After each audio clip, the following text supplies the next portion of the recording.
This video is for preppers and patriots alike, and if you're not one of those, maybe you shouldn't be here. But there's some misconceptions surrounding a Civil War 2.0 scenario here in the United States, which may occur here in the near future, that we need to discuss, because those misconceptions can be dangerous when it comes to proper planning for said situation. Now, there's a lot of things that are happening in the country that show us why this could be a possibility, and we also need to understand that you're probably outnumbered and outgunned in ways that you haven't considered before, because this Civil War 2.0 situation will not remain domestic. It's not going to be left versus right. There's going to be a whole lot more to it. And what we can see right now with conflicts happening around the world is that other people love to get involved. And there's going to be a lot of foreign involvement no matter how you want to look at it. Now, first and foremost, we need to talk about what's happening here, because in recent events, and you know what kind of tragic events I'm talking about, there's only two outcomes ever. And those outcomes are additional pushes for gun control and division growing in the country because of said push for gun control. And these situations are going to keep happening. They're not going to go away. In fact, they're probably going to escalate. And that means there's going to be more gun control pushes happening, which means there's going to be more division growing because of those gun control pushes. And this is going to keep happening until eventually it grows too far apart. Now, I put out a live stream about a month ago, and it was called Be Prepared for the Unraveling as Desperation Takes Hold. And in that live stream, I talked about how people are going to keep committing these heinous acts. And in that live stream, I was referring to the Buffalo, New York situation, if you understand what I'm trying to talk about here. Now, in that live stream, I was talking about the fact that these are going to keep happening because people's mental health is very, very bad, and they're very unhinged. And as political divides continue to grow, their ideology is going to push them towards more extremism, which is going to have more of these acts occur. So that being said, and understanding that should tell you that this push for more gun control and more political division is only going to get worse. And now what we're seeing is that states are moving forward in complete contradiction of what the Supreme Court is saying when it comes to things like Second Amendment rights. And states are basically saying they're no longer going to listen to what the Supreme Court has to say when it comes to looking at the Constitution. And that should tell you that our checks and balances system within this country is starting to disintegrate. Right now, we're supposed to rely on the executive branch, the legislative branch, and the judiciary branch to make sure each other stays in line. But that's no longer what's going on here. And in fact, we're seeing states blatantly say they're not going to really listen to what the Supreme Court has to say. And that is a problem, especially when it comes to things like Second Amendment rights. And we also know the Supreme Court is making decisions recently that are causing more political division and more vitriol to grow this scenario of a Civil War 2.0 into something that's probably actually real. The Guardian put out an article on June 26 that was titled, "With the End of Roe, the U.S. Edges Closer to Civil War."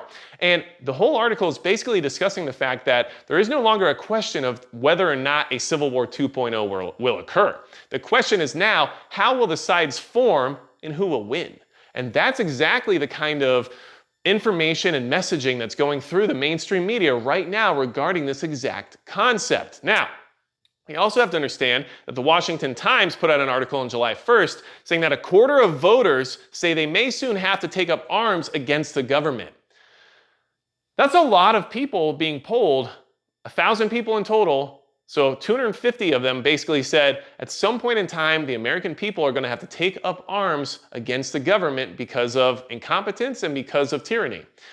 This is all boiling down to how this is going to unfold, and your thought process of being overly confident in your equipment and your skills and everything else that we talk about, especially when it comes to the right in the country, is going to be a problem, because there's going to be a lot more facets to this scenario than just left versus right, okay?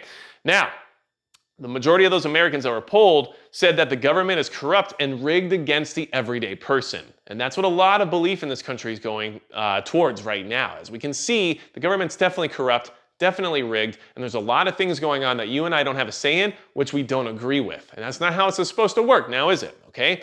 Now, look at what's happening overseas right now and understand why this isn't going to work the way everyone thinks it will. Foreign involvement is a guarantee if this was to ever occur. And one side of the aisle in this country is more than happy to welcome it. And in fact, will use it to their advantage no matter what the cost. And that is something you really need to be paying attention to right now, especially with this country on the brink of a World War III scenario, at least globally. And if a civil domestic conflict was supposed to break out at some point during that, you better believe there's going to be a lot more intervention than you would have expected. And that's where the danger of this whole scenario comes into play, okay? Look what's happening overseas right now, okay? The USA and the European Union are supporting Ukraine. Okay, the EU and the USA are giving them billions of dollars of military hardware and equipment, and probably even more than what's being reported, and that is their whole modus operandus, right? They're giving them what it is they think they should have to defeat a common enemy, all right? Now, keep in mind that a lot of this whole thing possibly started, I'm not trying to get involved with that conversation right now, but a lot of this whole thing possibly started because of the pro-Russian separatists in the Donbass region that support Russia, right? Well, keep that in mind because we're talking about one country that's got two completely ideological groups within it, and one of them is getting support from NATO and the USA and the EU in general, and the other side is getting support from Russia. Okay, this is how this is going to unfold. But there's a problem here that you need to really keep in mind because it's not going to work just like that situation here in the United States. And I'll tell you why. Okay, now listen, Democrat mayor in Philadelphia just came out saying that only police should have guns, right? And that they've been to Canada where that's the case mostly anyway, out in public especially, and they didn't feel unsafe and that they didn't feel like there was any need for guns because they knew that the only people with them were trained professionals, and that the Second Amendment is an issue because of that scenario.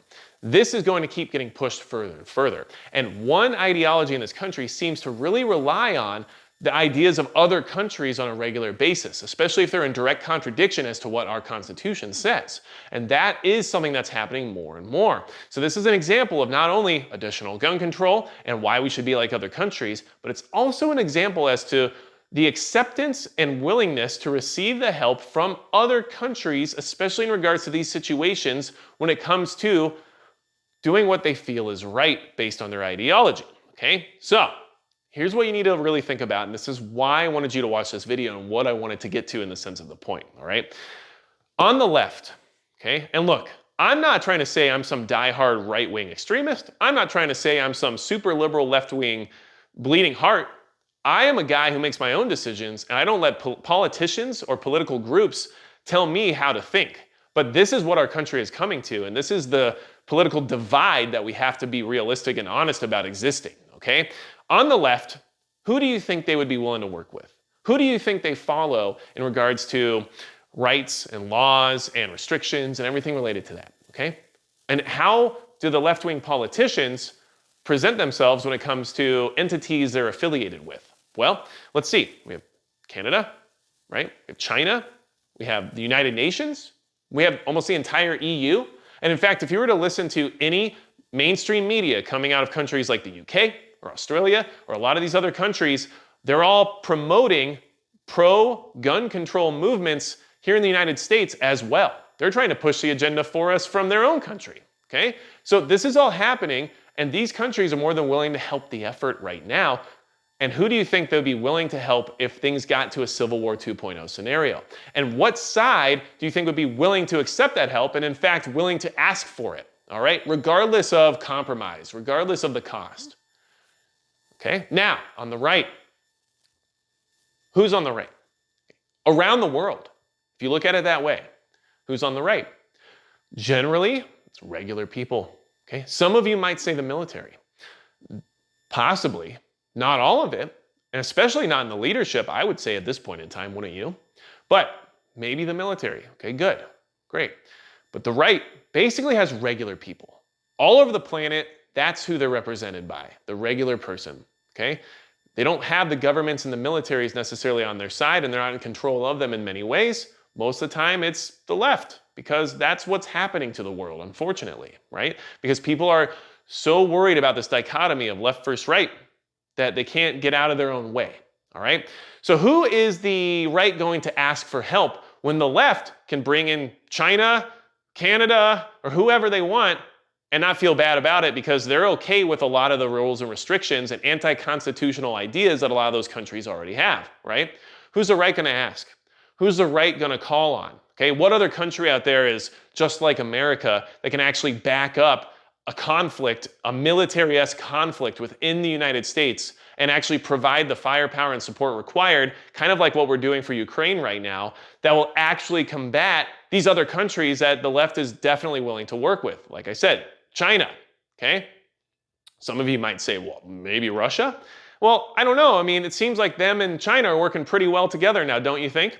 So what I'm trying to say here is that the Civil War 2.0 thing seems to be growing legs. And the mainstream media is pushing it harder and harder ever since the Roe decision, ever since all these shootings seem to be popping up. Oh, and by the way, we're in a midterm election year. So all of these things keep happening, right? And we have to be honest about the fact that we're pretty much on our own. We're outnumbered and we're outgunned. So we have to be very strategic about how we approach this thing. And when I say we, I'm not trying to say that I'm some sort of resistance movement right-wing guy. What I'm trying to say is when the center line gets moved so far that I just end up where I end up, there you have it, all right? I don't like the idea of pigeonholing myself politically into one particular group just because the other one doesn't make sense to me.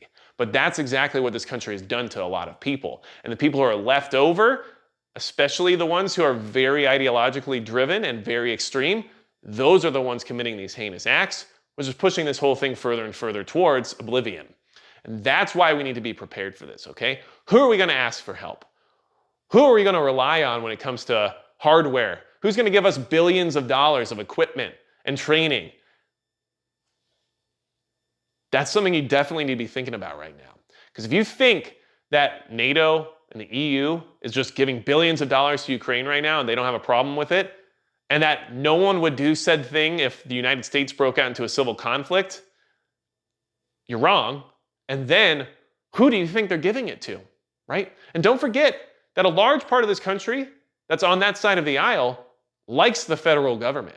And if the federal government is the problem, who do you think is going to be working with them? So we needed to have this conversation because things are getting a little bit dicey out there, aren't they? And I don't like the direction that things are going. But that's what's happening. And as preppers, we have to be realistic about what's happening rather than hoping for what may or may not happen. And as patriots, we also have to understand that at some point in time, we might have to do something that we don't want to have to do. And so if we prepare for it now, we'll be better off if this ever happens. But I'm going to end this video on a note that I need you to listen to, and I want you to be very keen to what I'm about to say here, okay?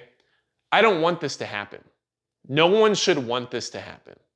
We are being played by those who are in power with this whole left and right dichotomy that's not real. The people who are in power are just in power. They don't care, left or right. Do you think they care? No. They've got money and power, and they can do whatever they want, and the consequences are only felt by you and I. So let's not forget that. But you know what? Unfortunately, a huge majority of this country won't ever listen to the words I just said. So be ready for it. And don't be overconfident just because X, Y, and Z when you haven't thought about China, UN, Canada, NATO, or anybody else who'd be willing to help out. And that's going to be it for Magic Prepper.